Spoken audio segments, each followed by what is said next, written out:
ይሄ ህዝብ መገደል አይፈልግም። ይሄ ህዝብ በግፍ መሰቃየት አይፈልግም። ይሄ ህዝብ ያለ አግባብ መዘረፍ አይፈልግም። እዚህ ጋር ለአገዛዝ ገረዶች ለብልጽግና ምዕመናንም አንድ ነጥብ ማስቀመጥ ያስፈልጋል።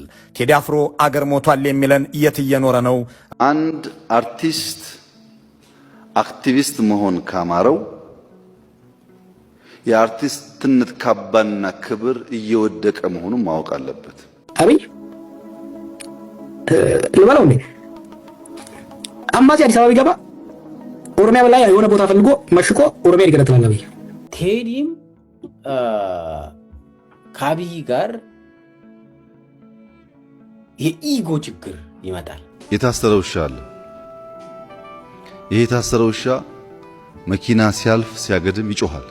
በዚህ አልበም ዙሪያ ላይ የሃጫሉ ሁንዴሳ ስምም እየተነሳ ነው።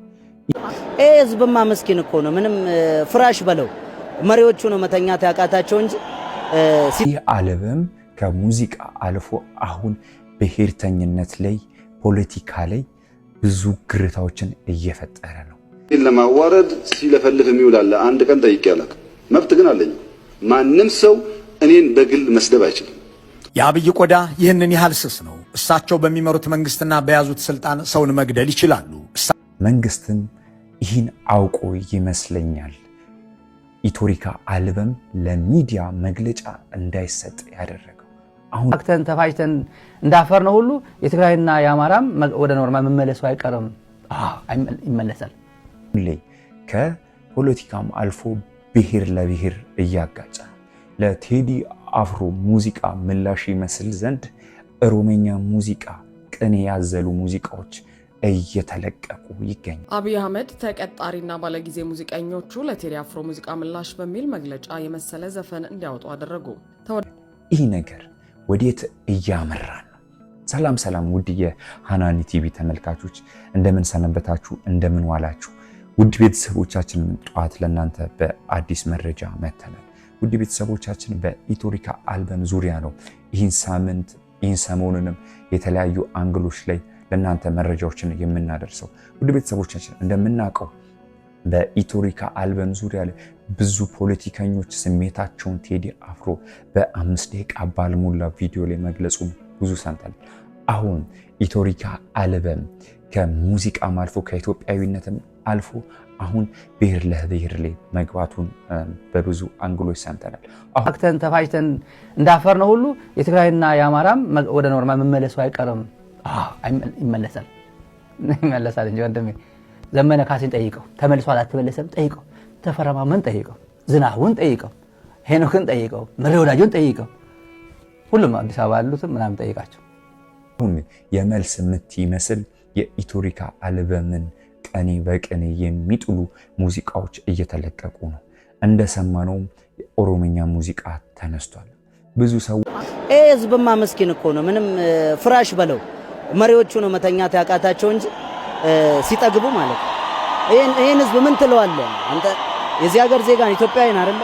ምናልባት ስለ ህዝቡ ይሄን አይነት ጸባይ ያለው ህዝቡ እንደዚህ አይነት ነገር ነው ክፉ ነው ደግ ነው ላንተ አልነግርም። ዕውቀትን ማሳነስ ይሆንብኛል። ምክንያቱም የዚህ ሶሳይቲ ማህበረሰብ ከዚህ ሶሳይቲ ስለወጣ ማለት ነው። የሚገርመው ነገር ይሄ ህዝብ ተቃዋሚ ነበር። በዚህ ሀገር ላይ የስልጣን ሽግግር ተደርጎ አይደለም ማለቴ መንግስትን የሚቃወም ሌላ ፓርቲ በስልጣን ላይ ወጥቶ አይደለም። ኢህአዲግ ራሱ ነው አይደል እንዴ? ግን ይሄ ህዝብ ችግሩ የሚሰማው ያጣ እንጂ ችግሩ ከተቃዋሚ ፓርቲ ወይ አገሪቷን ሲመራ ከነበረው ፓርቲ አይደለም። ይሄ ህዝብ መገደል አይፈልግም። ይሄ ህዝብ በግፍ መሰቃየት አይፈልግም። ይሄ ህዝብ ያለ አግባብ መዘረፍ አይፈልግም። ዶክተር አብይ አህመድ እና የትግል ጓዶቹ ጎንበስ ስላሉለት ብቻ ነው እንጂ ዛሬም መገደል አለ። ገብቷል? ይሄ ምስኪን ህዝብ የሚገድል አካል አንደኛ ከዚህ ማህበረሰብም የወጣ ነው ብለህ መገመት ያስቸግራል። እና ስለ ህዝቡ ምን እነግርሃለሁ? አንተም ታውቀው ህዝብ አይደለህ እንዴ? ሰዎችም ትላንት በስቲያም ሃጫሉ ከመሞቱ በፊት የተናገሩ ንግግሮችን በመቆራረጥ ሶሻል ሚዲያ ላይ ለማጋጨት ይሁን አላቅም ለብዙ ነገሮች ላይ ቪዲዮ እየተለቀቀ ይገኛል። ይህም አይደለም ሶሻል ሚዲያ ላይ የሚነጋገሩ ነገሮች በጣም ልብን የሚሰብሩ ነገሮችንም እየሰማ ነው። ምክንያቱም ብሔር ለብሔር የሚያጋጭና ኢትዮጵያዊነታችን ላይ ብዙ አሻራ ብዙ ጠባሳ የሚጥሉ ነገሮችንም እያስተላለፉ ይገኛል። ይሄ ቴዲ አፍሮ ከአደጋ ጋር ተጋፍጧል የሚሉት አንዱ ለአማራ ትግል አልዘፈነም ምናምን ተብሏል። ከዚህ ውጭ ነው ያለው ኢትዮጵያ ይላልም ተብሏል። አሁን የዚህ የአማራ ጽንፈኛ ፖለቲከኞች ኢትዮጵያዊነት የሚባል ነገር አያስፈልግም፣ ስለዚህ አማራዊነት ነው የሚል ጫፍ ላይ ቆመ። በፍጹም ይሄ ኢትዮጵያዊነት የሚል ነገር መስማት አይፈልግም። እነ ዘመነ ካሴ እና አስረስ ማሬ በተደጋጋሚ ወጡ። ኢትዮጵያዊነት እኛን አይገልጸንም፣ ኢትዮጵያዊነት አይደለም ግባችን አማራዊነት ነው የሚሉ ጫፍ የወጣ አስተሳሰብ ያላቸው ስለሆኑ ይሄ ውስጣቸውን በጣም ይጎረብጣቸዋል። እናንተስ በኢትዮሪካ አልበም ዙሪያ ላይ ትናንሽ ነገሮችን በማስፋት አንድ ሙዚቃ ጸሐፊ የልቡን ነው የሚናገረው ወይም የሚሰማውን በሙዚቃ ነው የሚናገረው። ይህም አልፎ የብዙ ሰዎች ኢትዮጵያነታችንን የሚክዱ ነገሮችንም እያስተላለፉ ነው። ሌላው እየወራ ያለው በብልጽግና አካባቢ ነው የሰማሁት። ምንድነው የቴዲ ሚስት እኮ እንትን ነው እሷም የጽምዶ አካል ነች። የጽምዶ የሰሜኑ አብይን ከስልጣን ለማንሳት ኤርትራና ትግራይ ያደረጉት ህወሓትና ሻዕቢያ የመሰረቱት የጽምዶ አፍቃሪ ነች። የሷ ብሔር ማንነትም ወደዛ ነው የሚል ከብልጽግና ማን ብቻ እኔ አሁን ቴዲ ሚስት ብሔሯ ምን እንደሆነ በእውነቱ ከሆነ እኔ ብዙም አልከተልም። እዚህ አካባቢ ያለ ማን እሷ ኦሮሞ ትሁን አማራ ትሁን ጉራጌ ትሁን አላቅም፣ ትግራዊ ትሁን አላቅም። ልክ እኔ ግን ከብልጽግና አካባቢ የሚሰማው እሷ የጽምዶ እንትን አካባቢ ነኝ። ጽምዶ ሲሉ እንግዲህ ጽምዶ ህወሓትና ሻዕቢያ ያደረጉት ትብብር ነው የሚባል እናውቃለን።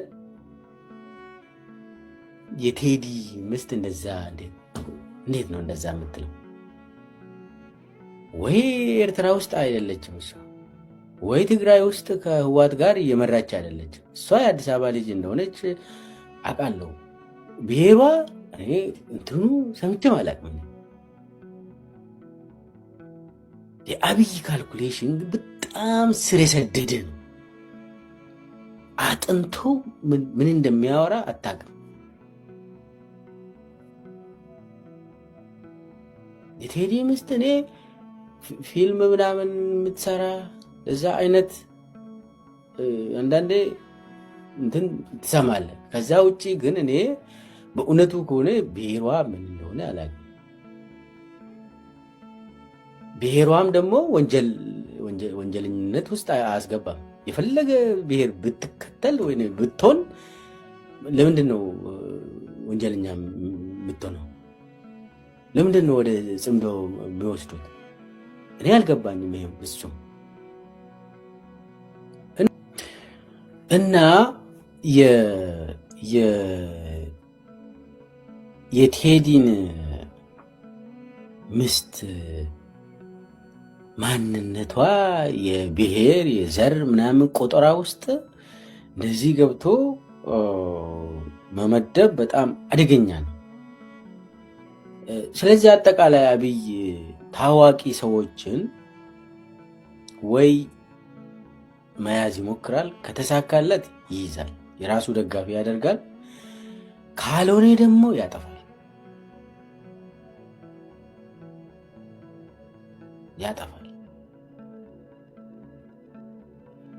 ስለዚህ አሁን ቴዲ አደጋ ውስጥ ነው ያለ።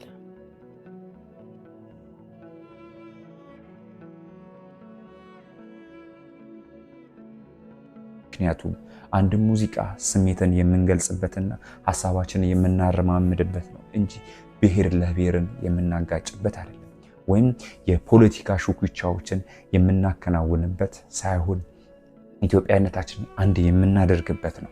አሁን ከዛ ዘለለ አልፎ ብሔር ብሔረሰቦችን የምናጋጭበት ትግሬ፣ ኦሮሞ፣ አማራ፣ ደቡቡ፣ ሀዲያው፣ ትግሬው እያለን የምናጋጭበት እየሆነ መጥቷል። እናንተስ በዚህ ዙሪያ ላይ ምን ሐሳብ አላችሁ? እንደምናውቀው ደግሞ አብይ አህመድ ተቀጣሪና ባለጊዜ ሙዚቀኞቹ ለቴዲ አፍሮ ሙዚቃ ምላሽ በሚል መግለጫ የመሰለ ዘፈን እንዲያወጡ አደረጉ። ተወዳጁ ድምፃዊ ቴዎድሮስ ካሳሁን ከትናንት በስቲያ ሀገርን ያንቀጠቀጠ የዓለም የሙዚቃ ስራዎችን የአንደኝነት ደረጃ የተቆናጠጠ ኢትዮሪካ የተሰኘ ድንቅ የሙዚቃ አልበም ለህዝቡ ጆሮ አድርሰዋል። በ24 ሰዓት ውስጥ ከ36 ሚሊዮን በላይ የዩቲዩብ እይታ ያገኙትና አሉ የተባሉ ሪኮርዶችን ሁሉ የሰባበሩ ሙዚቃዎችን ለቋል። ታዲያ በህዝብ ልብ ውስጥ የገባው የህዝብ ብሶት የገለጸው ግፍን ያጋለጠው የቴዲ ሙዚቃ ከአብይ አህመድ አገዛዝ ደጋፊና ተከታይ ከሆኑት ውጭ በሁሉም ዘንድ ተወዳጅ ሆኗል። ይህ አንገበገበውና ድንጋጤ ውስጥ የገባው የአብይ አገዛዝ በማህበራዊ ሚዲያ ሰራዊቶቹ በኩል በቴዲ ላይ ከከፈተው ማጥላላት በተጨማሪ በነ ኢቲቪና ፋና በኩል እንዲሁም በሁሉም የቴሌቪዥን ጣቢያዎች ከ18ቱ የቴዲ ዘፈኖች አንዱም እንዳይከፈቱ መመሪያ አስተላልፈዋል። ሙዚቃው የተለቀቀ ቀን የኢትዮጵያ ፕሬስ ድርጅት በማህበራዊ ገጹ በጉጉት ሲጠበቅ የነበረው የቴዲ አፍሮ ዘፈን መለቀቁን በመግለጹ ከደቂቃዎች በኋላ ልጥፉ ተነስቷል። ይህን ያሰራጩ ጋዜጠኞችም ከፍተኛ የሆነ ማስፈራሪያና ዛቻ እየደረሰባቸው መሆኑ ተሰምቷል። ከዚህ የባሰው ደግሞ በአዲስ አበባ ይህን የቴዲን ዘፈን ሲሰሙ የነበሩ ከ100 በላይ ወጣቶች በአገዛዙ ትዕዛዝ መታሰራቸው ተነግሯል። ይህ ሁሉ ሆኖ ግን ብልጽግና በቴዲ ዘፈን ዙሪያ ዝም ማለት አልፈለገም። የብልጽግና ተከፋይ የሆኑና ባለጊዜ ነን ብለው የሚያምኑ የኦሮምኛ አርቲስቶችን ጠርቶ አዲስ ዘፈን እንዲያወጡ አስደርጓል። ይህ ዘፈን ደግሞ ለቴዲ አፍሮ ሙዚቃ በተለይ ደግሞ ለዳስጣል ሙዚቃው ምላሽ እንዲሆን በብልጽግና ዘንድ የታሰበ ነው። ገላና ጎረምሳና ዮሳን የተባሉት እነዚህ ተቀጣሪ ሙዚቀኞች ከማህበራዊ ሚዲያና ከብልጽግና አክቲቪስቶች የተለቃቀሙ ሙዚቃዎችን ሰብስበው በ24 ሰዓት ውስጥ ዘፈን አድርገዋል። ብልጽግና በዛቻ በንቀትና በጥላቻ ከሚያወጣቸው መግለጫዎች ባልተለየ መልኩ የተዘፈነው ይህ ዘፈን በሽመልስ አብዲሳና በለገሰ ቱሉ የተሰጠ መግለጫ እንጂ የጥበብ ስራ አይመስልም የሚል አስተያየት አሰጥቷል። ለዚህ ደግሞ የቴዲ አፍሮ ሙዚቃዎች በ2 ሰዓት ውስጥ በሚሊዮኖች የታዩት የህዝብን ስሜት የሚይዙ እውነታን የሚገዙ በመሆናቸው ሲሆን የብልጽግና ሙዚቃ ግን በ8 ሰዓታት ውስጥ ሊያውም የብልጽግና የሚዲያ ሰራዊት እንዲያይ ታዞ ጭምር 250 ሺህ እይታ አላገኙም። አብይ ከቴዲ ዘፈን ውስጥ የገደለው ያሳደደው ያፈናቀለው በሙሉ መነሳቱ ሳይከነክነው እጅግ ያበሳጨው ልጅ ለእናቷ ምጣት ታስተምርም በሚል የተገለጸው አብይ ኢትዮጵያዊነትን ለኢትዮጵያውያን ማስተማር እንደማይችል የተነሳበት አዝማች ነው። ለዚህም አገር የሰሩትን ለሀገር የተዋደቁትን እነ ባልቻ ሳፎን የራሱ በማድረግና ጉዳዩን ከብሔር ጋር በማገናኘት በዚህ የነ ገላና ጎረምሳ ዘፈን እንደለመደው የኦሮሞን ህዝብ ለመቀስቀስ ሞክሯል። በአንድ ሀገር ሲሸጥ ባልቻ በጎራዴ ለይተን እንወቅ ጀግናና ነጋዴ ሞትም አልፈራንም ወድቀናል ለሀገር አፈር እየላስን አበቃል ለበርገር የሚል አዝማች የያዘው ይህ ለቴዲ ምላሽ በሚል የተነበበው ዘፈን ነው። አዲስ አበባ ተወልዶ ላደገው ቴዲ በርገር ጉዳዩ ባይሆንም ከጊንጪና ከቱሉ ቦሎ ከጥቂት ዓመታት በፊት ወደ አዲስ አበባ ለመጡት ገላና ጎረምሳና ዮሳን ጌታሁን ትልቅ ስኬታቸው በርገር መብላት መሆኑን በሙዚቃ አሳይተዋል። ቴዲ ከ21 ዓመታት በፊት ለሰብአዊነት ሲታገል፣ ግፍን በጥበብ ሲሟገት፣ አምባገነንነትን ሲያወግዝ፣ ታሪክን ሲዘክር፣ ፍቅርን ሲሰብክ፣ ሀገራዊ አንድነትን ሲቀኝ፣ ጀግንነትን ሲያጀግን፣ መውደድን በሙዚቃዎቹ ኳሽቶ ሲያቀርብ አብይ ተራ ወታደር ነበሩ። እነ ገላና ደግሞ ሙዚቃ ያልገባቸው የጥጃ እረኞች እንደነበሩ አይካድም። አሁን በተለይ በኦሮሚያ ሙዚቃ ላይ ተካቷል። አሁን ከአማራ ብሔር አልፎ ወደ ኦሮሚያ ብሔር፣ ወደ ትግሬ የሚሉ ሀሳቦችን እየተነሱበት ነው። አሁን እነዚህ ነገሮች ኢትዮጵያን አንድ የሚያደርጉ ነገር ነበር። አሁን ግን አይምሮን የሚበጠብጥንና ደስ የማይል ነገሮችንም እየሰማ ነው።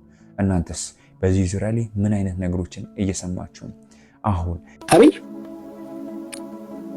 ልበለው እንዴ አማጺ አዲስ አበባ ቢገባ ኦሮሚያ ላይ የሆነ ቦታ ፈልጎ መሽቆ ኦሮሚያ ይገነጥላል። አብይ ከባሰ በሻሻን ይገነጥላል። that's his view። አሁን እኮ አብይና ጀነራሎቹ ከአማጺያኖቹ ጋር ተስማምተው ማዕድን ያወጣሉ እኮ everywhere። ባለፉት ዓመታት እኮ ፖለቲካል ኢኮኖሚ ዋር ኢትዮጵያ ውስጥ ተስፋፍቷል በሁሉም ቦታ። ለምሳሌ የትግራይ ወርቅ ተዘረፈ፣ ጀነራሎቹ ዘረፉ ይላል አይደል? በአስመራ አይወጣም፣ ውሸት ነው። አዲስ አበባ ነው የሚወጣው። ምን ማለት ነው? እስቲ ቻሌንጅ አድርገኝ ሰው እና አብይ ፋኖና ወይሌ በሙሉ ጠቅለው ቢገቡ አባረው ወደ ጫካ ይመልሷቸዋል። ትግራይ ላይ ህወሓት ሙሉ በሙሉ እጅ ቢሰጥ ትግራይ ላይ አማጺ ይፈጥራል አብይ። ምክንያቱም አንዳንድ ቆም የሚናገረው ነገር ወይ ሀፍ ቴክ ሲሪየስ ምንድን ነው ያለው? ቀውስ ይጠቅመናል አላለም ባለፈው? አዎ he sees crisis as an opportunity። ምክንያቱም ቀውስ ውስጥ ያለ ህዝብ ልማት አይጠይቅም። ቀውስ ውስጥ ያለ ህዝብ መንገድ አይጠይቅም። ቀውስ ውስጥ ያለ ህዝብ ሙስና ላይ ፎከስ አያደርግም። ምክንያቱም survival becomes the primary obsession of people። ምንድን ነው የሚባለው? ሰርቫይቫል የህልውና ጥያቄ ያለበት ማህበረሰብ ስለ መልካም አስተዳደር፣ ስለ ዲሞክራሲ፣ ስለ ሙስና ሊጠይቅህም አይችልም። ስለ ልቦና አይኖርም። ምክንያቱም እንዴት ውዬ ልግባ፣ ጎረቤቱን ከፈራ፣ የሰፈሩን ፖሊስ ከፈራ፣ ቤተክርስቲያን ሄዶ መግባቱን የሚጠራጠር ከሆነ፣ ድህነቱ በዝቶበት የቀን ጉርሱን ማረጋገጥ ካልቻለ ስለ መብትና ስለ ጥቅም ሊናገር አይችልም። የምትሰሙት ሙዚቃ ልባችሁን ነክቷል ወይስ ብሔርተኝነትን እያስፋፋችሁ ነው? ወይስ የሚሰማችሁን ነገር መንግስትን በቅኔ የተዘፈነ ነው ብላችሁ ታስባላችሁ?